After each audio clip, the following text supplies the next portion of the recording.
Good morning student, मैं Satyajit Singh I teach class 11 chemistry. कल हमने law of conservation of mass और लॉ ऑफ डिकम्पोजिशन पढ़ा था, लॉ ऑफ केमिकल कॉम्बिनेशन में। तो मैंने कल मतलब प्रीवियस क्लास में मैंने क्या बताया था, 5 लॉज के बारे में हमें पढ़ना है और एक अवोगाड्रो लॉज के बारे में भी हमें पढ़ना है। इसमें 2 लॉज को मैंने कल प्रीवियस क्लास में डिस्कस किया, डिटेल में बताया। अब आगे का तीसरा लॉ, आगे आज तीसरा लॉ देखेंगे, लॉ ऑफ मल्टीपल प्रोपोर्शन। ठीक है, तो लॉ ऑफ मल्टीपल प्रोपोर्शन क्या होता है? When two elements combine to form two or more than two compound, the mass of one element that combine with it a fixed mass of other element are in the ratio of small whole number।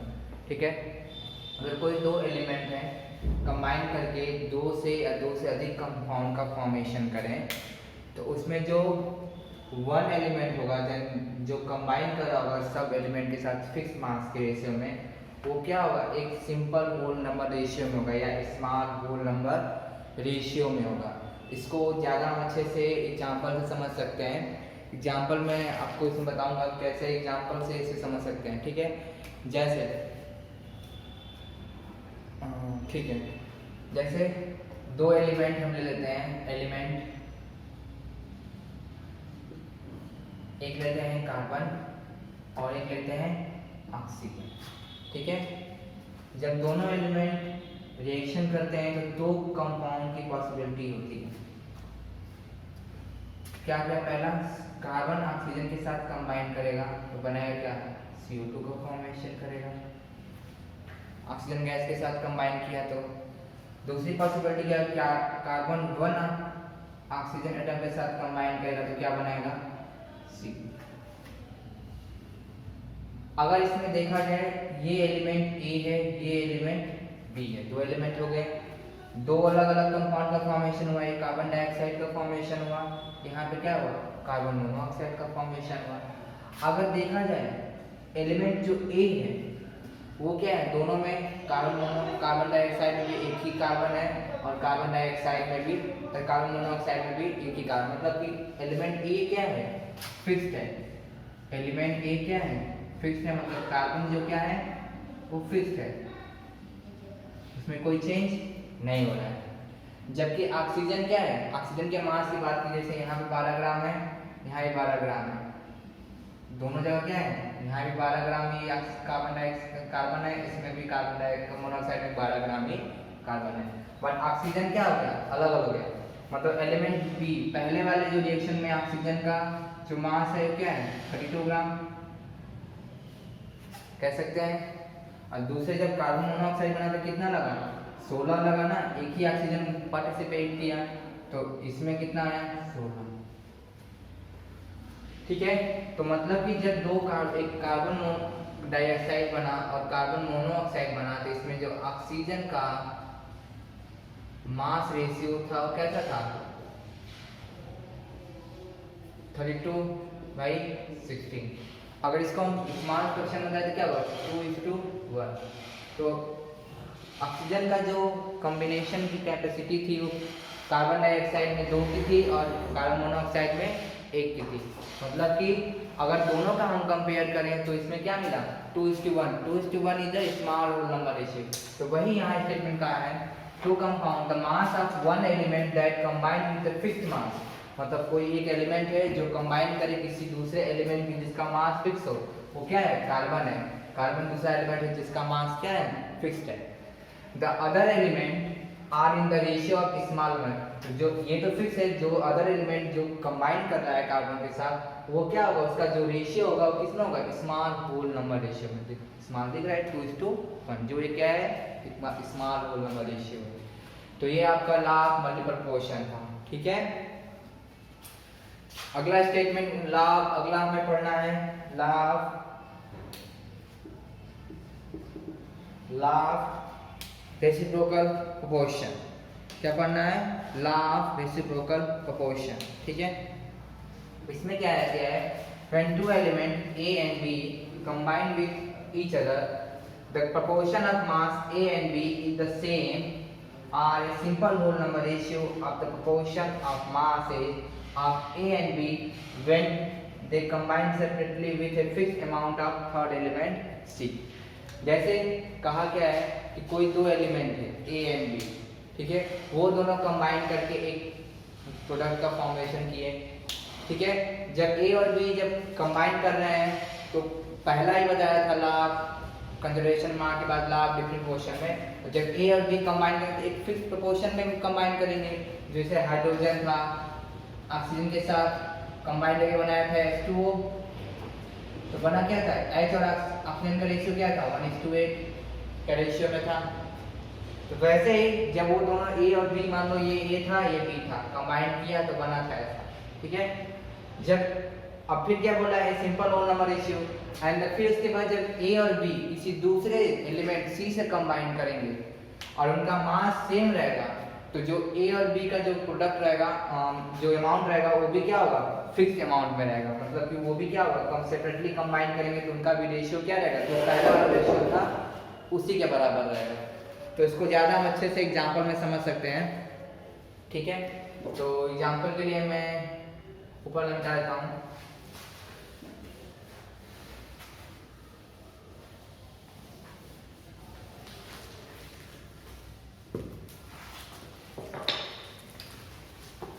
मान लेते हैं element A and B, A को मान लेते हैं carbon और B को मान लेते हैं हाइड्रोजन, ठीक है। इससे थोड़ा एग्जांपल समझ अच्छा आता है। अगर कार्बन को हाइड्रोजन के साथ रिएक्शन करें तो क्लास 10th में पढ़ा गया होगा, carbon when react with hydrogen the formation of methane, इसका बनता है मीथेन मतलब CH4 का। वेयर इज द कार्बन का अमाउंट, यहाँ पे मास कितना है 12 ग्राम, मतलब 12 ग्राम कार्बन हुआ, और where the mass of hydrogen कितना हुआ 4 gram, formation of 60 gram of methane.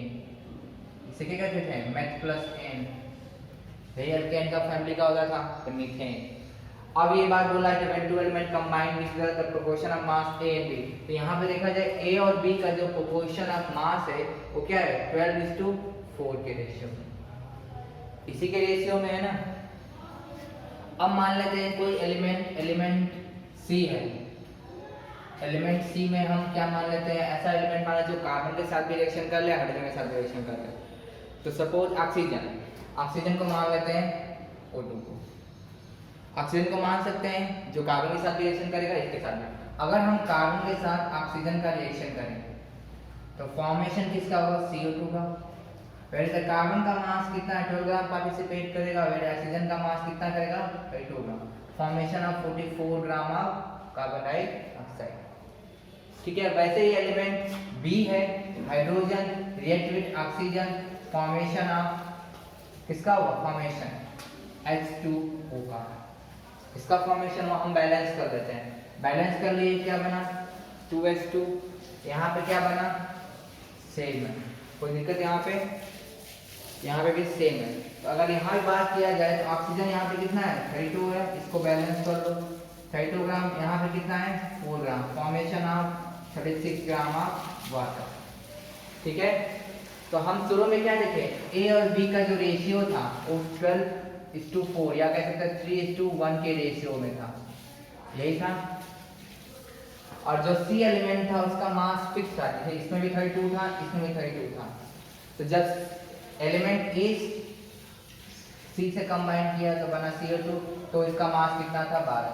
When element B combined with C the formation of water, इसका मास कितना था 4। दोनों में ऑक्सीजन का हम C वाले एलिमेंट का मास क्या रखेंगे fix amount of third element, यहाँ पे लिखा है fix amount of third element, तो अमाउंट क्या होना चाहिए थर्ड एलिमेंट का फिक्स्ड होना चाहिए। तो यहाँ पे हमें क्या मिलता है इन दोनों रिएक्शन से भी, जब कार्बन CO2 में जब कार्बन पार्टिसिपेट कर रहा है तो इसका मास कितना हो रहा है 12 ग्राम पार्टिसिपेट कर रहा है, वहीं जब H2O में हाइड्रोजन पार्टिसिपेट कर रहा है तो इसका मास कितना रह रहा है यही रह रहा है। तो ये क्या है फिर वही रेशियो वो स्मॉल होल नंबर रेशियो में वैल्यू आ गई। तो यही स्टेटमेंट कर रहा था कि जब कोई एलिमेंट A एंड B होगा वो कंबाइंड जिस फॉर्म में करेगा वो उसी तरह वो किसी और के साथ रिएक्शन में पार्टिसिपेट करेगा। तो ये आपका लॉ ऑफ रेसिप्रोकल प्रोपोर्शन था, ठीक है।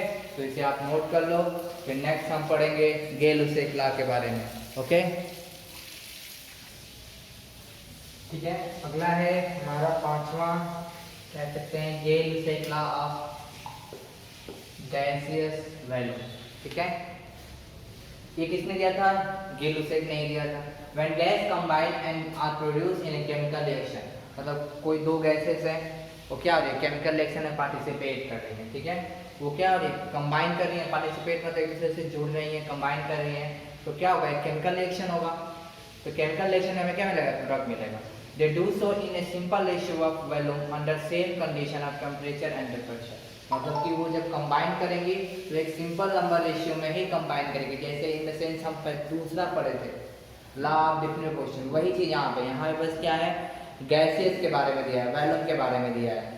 जैसे समझने की कोशिश कर सकते हैं इसमें कि अगर हम बात करें यहाँ पे एग्जांपल में वाटर का फॉर्मेशन, वाटर का एग्जांपल, तो अगर हम दो गैसेस थे, एक हाइड्रोजन होता है और एक क्या होती है? Oxygen, combined to formation of H2, इसका फॉर्मेशन किया, फिर हम क्या करेंगे? बैलेंस कर लेंगे इक्वेशन बैलेंस। ठीक है, यहाँ पे हमें क्या दिख रहा है कि यहाँ पे दो वॉल्यूम का जो हाइड्रोजन है गैस, दो volume hydrogen gas combined with one volume of oxygen gas, then formation of two volume of water. Vapour भी हो सकता है ये कंडीशन के ऊपर है। ठीक है, टू वॉल्यूम ऑफ वाटर मतलब H2O का फॉर्मेशन कर रहा है, ये चीज हमें आ रहा है। तो हमें यहाँ से क्या मिल रहा है कि जब दो वॉल्यूम कंबाइन करेगा हाइड्रोजन का और एक वॉल्यूम ऑक्सीजन में कंबाइन करेगा, तभी किसका फॉर्मेशन होगा? H2O का, 2H2O का फॉर्मेशन, दो वॉल्यूम H2O का फॉर्मेशन होगा। तो यही स्टेटमेंट गेल-लुसेक ने दिया था, इनका बस गैसेस पे था। ऐसे और भी रिएक्शन लिख सकते हैं, जैसे कि एक होता है NH3 अमोनिया का formation, nitrogen combine with 3H2 formation of 2NH3।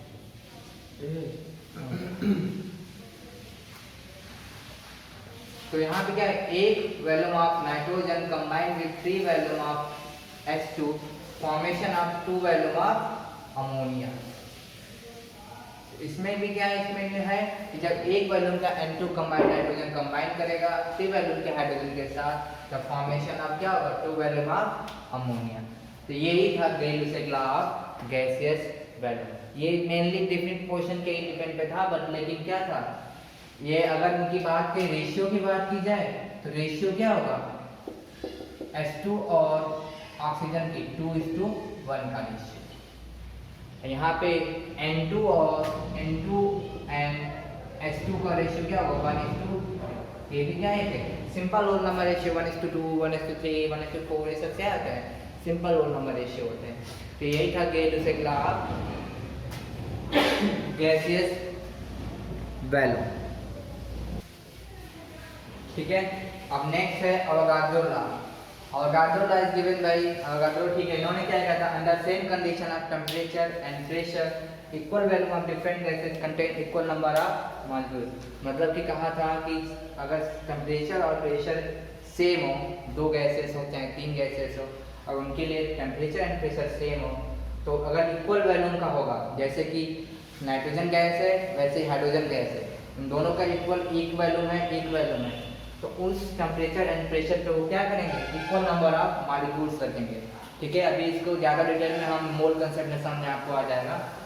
तो ये क्या है? इन्होंने अवोगाड्रो एक नंबर दिया, गिवन है अवोगाड्रो नंबर, जिससे ये नंबर क्या है? 6.02 × 10⁻23।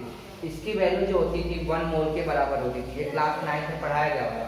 ठीक है, इसी का नंबर था, जैसे हम कहते हैं ना दर्जन, मतलब दर्जन में क्या होता है? 12 होता है, वैसे ही एक मोल में कितना होता है? ये अवोगाड्रो नंबर को डिनोट करने का सिंबल होता है Na, स्मॉल में इसे डिनोट करते हैं Na। तो ये क्या था? Avogadro number. ठीक है, तो इस अगर इस समझने की कोशिश किया जाए, जैसे कि कह दिया जाए कि एक वॉल्यूम मतलब लीटर की बात नहीं हो, एक वॉल्यूम ऑफ H2 गैस है, वैसे एक वॉल्यूम ऑफ N2 गैस है, अगर उनका टेम्परेचर एंड प्रेशर सेम हो तो ये दोनों जो होंगे वो इक्वल नंबर ऑफ मॉलिक्यूल्स रखेंगे। जैसे कि अगर ये रखता है 6.022 इंटू 10 के पावर 23 मॉलिक्यूल्स H2, वैसे ये भी देगा 6.022 इंटू 10 के पावर 23 मॉलिक्यूल्स ऑफ N2। तो ये क्या था अवोगाड्रो लॉ, ठीक है। और डिटेल में अवोगाड्रो समझ में तब आ जाएगा लॉ के बारे में जब हम इसके बारे में मोल कंसेप्ट पढ़ लेंगे। मोल कंसेप्ट में ज़्यादा डिटेल में समझ में आ जाएगा आपको। तो आज यही हम लॉज के तक भी मिलाते हैं, केमिकल कॉम्बिनेशन का लॉ सारा खत्म हुआ।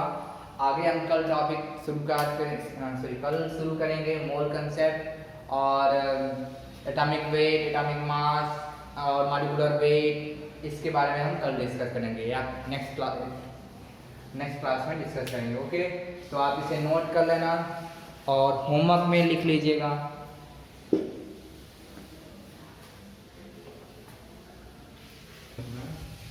हाँ, तो today homework explain the different type of law of chemical combination with examples की तरफ आपको लिखना है, नोट करना है, लर्न करना है, ठीक है। तो आप इसको लिख के ग्रुप में भेज देंगे, ठीक है, जहाँ चेक होगा। ओके, ठीक है, thank you, have a nice day.